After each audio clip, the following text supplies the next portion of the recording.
Here it is, number one. I see this with Abraham. The first thing I gotta be willing to do is have a conversation. Listen to this. Because in the text we read, Abraham initiates a conversation with Lot, saying we gotta do something about this.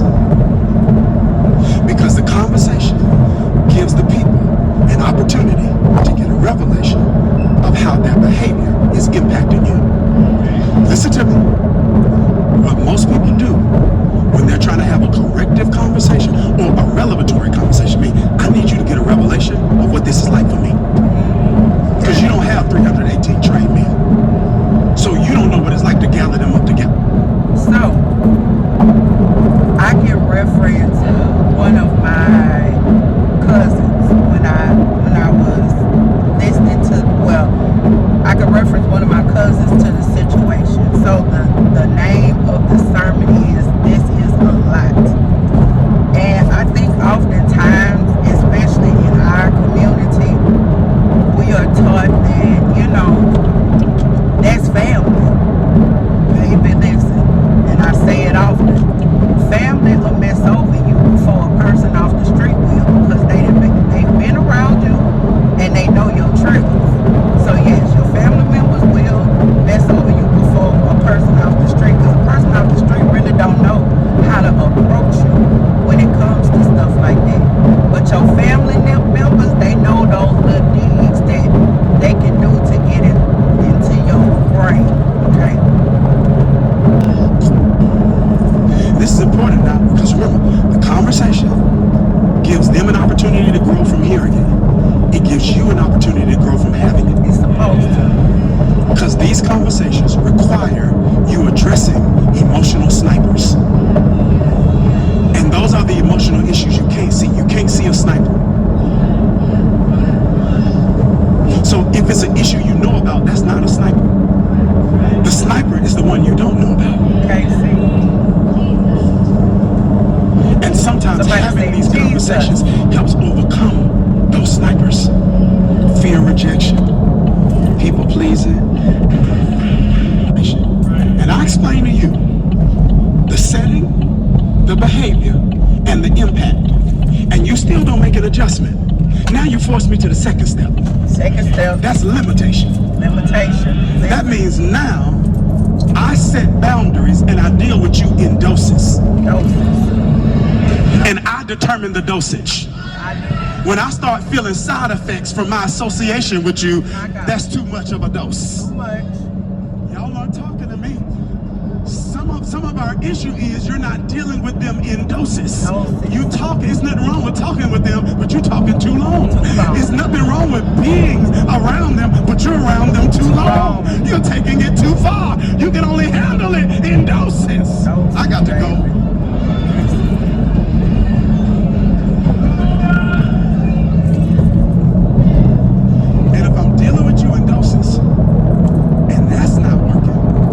To the third step, which is separation. Watch this. Why y'all? They got excited. Yes, Pastor. Yes, Lord. Okay. You could have skipped the first two. That's the one I want. Oh yes, to your will, to the way. Hey, I say yes. Separation. This is when you suspend interaction for a period of time. I don't know about period. For the purpose of deciding whether or not the relationship is worth salvaging. Come on. Hey. And you need the separation to sober you emotionally. So that you're not making a decision when you're intoxicated by emotions. Hey. So you use the separation to sober yourself emotionally. So now you can objectively evaluate the situation and say, now let me be honest. Right. Is this even worth fixing? Right. Y'all not talking to me here. Right. Now, you're not. So listen, a lot of people have an issue with me because that is something that I do. I know I joke and I play about, signs and stuff like that, and I'll be like, I'm an Aquarius. But honestly, that's just me. I have been like that for most of my life.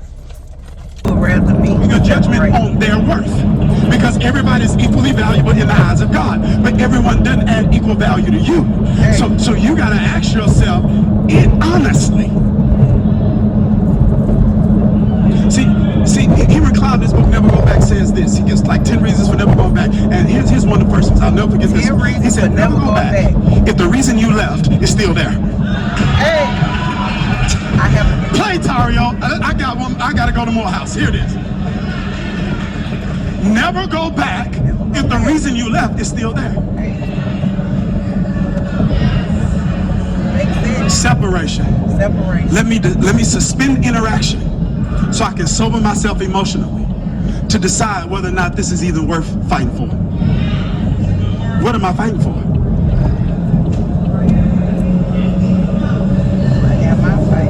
And then, if as separation, I don't see fruit. Now, I'm not even gonna let me bother this just a little bit. During separation, it's okay to ask yourself 2 questions. 1, is it healthy to? Then number 2, do I want to?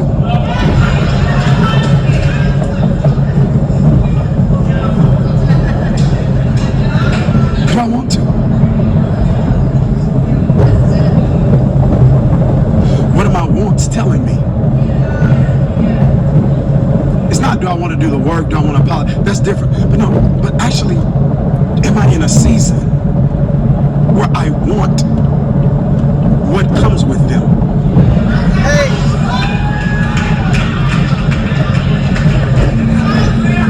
Not just do I want them, do I want what comes with them?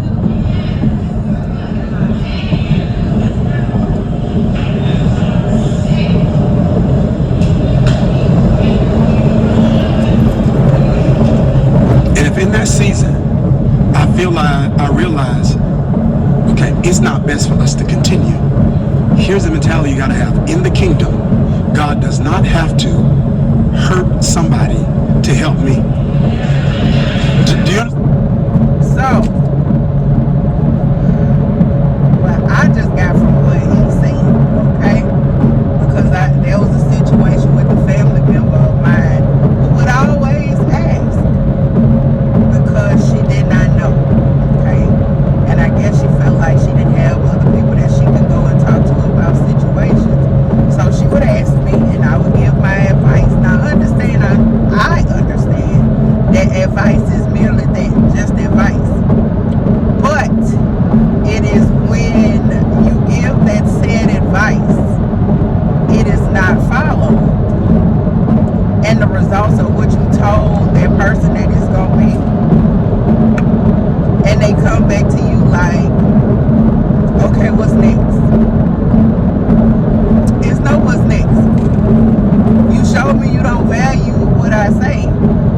This wasn't the first time that this situation has happened, so we're gonna move accordingly. That's my new thing, move accordingly. Do you understand what I'm saying? Like, he doesn't have to block your blessing to give me one. He doesn't have to make things worse for you to make it better for me. In the kingdom, there is no when it's done King's way, there is no exploitation. So what's best for the relationship, come on, Abraham, what's best for you is what's best for Lot. Lot just don't know it yet. And so that's that last one. That is elimination. That is the termination of that relationship. Okay. It is the releasing of them into God's next. It is not waiting for somebody else to get a revelation that this no longer serves us.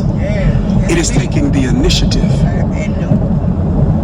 to say, in this season of my life, this person doesn't serve me well.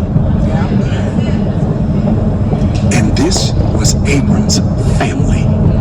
Sometimes what I told you. Because in the Bible, I'm not going to bother.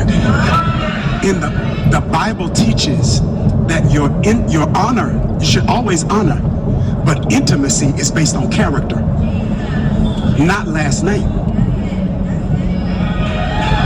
Now you can live that way and call yourself a Christian, but that's not the Christian way to live. Yes, sir. It's family, there should be honor. Honor because of last name. Yes. Intimacy because of fruit. Love freely given. Access is earned. It's earned by the safety of your character. Hey. And if you don't get that, then some family members will have you feeling bad about doing the right thing. Because they feel entitled to access. No, you're entitled to honor. You're entitled to love. But they're not entitled to access. The only people that get access are people that demonstrate fruit that says safety. And sometimes there's a friend that sticks closer than a brother. Hey.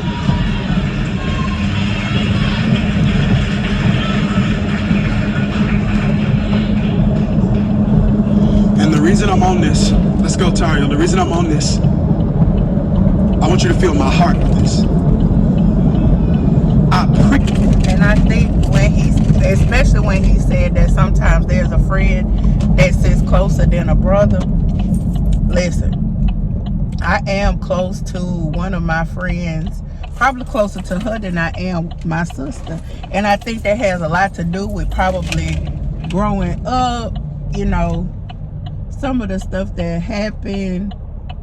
And it's no ill will, you know, in the situation, because the older you get, baby, go ahead, order for the both of us. Go ahead and order for the both of us. And didn't. All right, and tell my coworker. Are you sure hands brown? Yeah. Okay. Tell my coworker in that black car that she needs to have her shit ready when she be in the drive up, because she was taking forever. Dominique. Dominique? Yeah, she got the red hair and she a problem.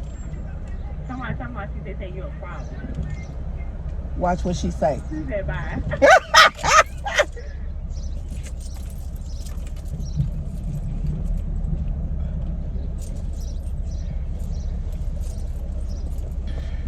Yeah, my coworker, she up in the she in the line with me too, babe. I'm about to tear up this food. I'm so hungry.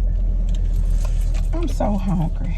But yeah, that's what I needed. I wanted other people to hear that message too, because it really resonated in my spirit. I've been trying to figure out, why do people be calling me so early in the morning? Y'all know I gotta go to work. You know it. You know it. Baby, everybody got 20s.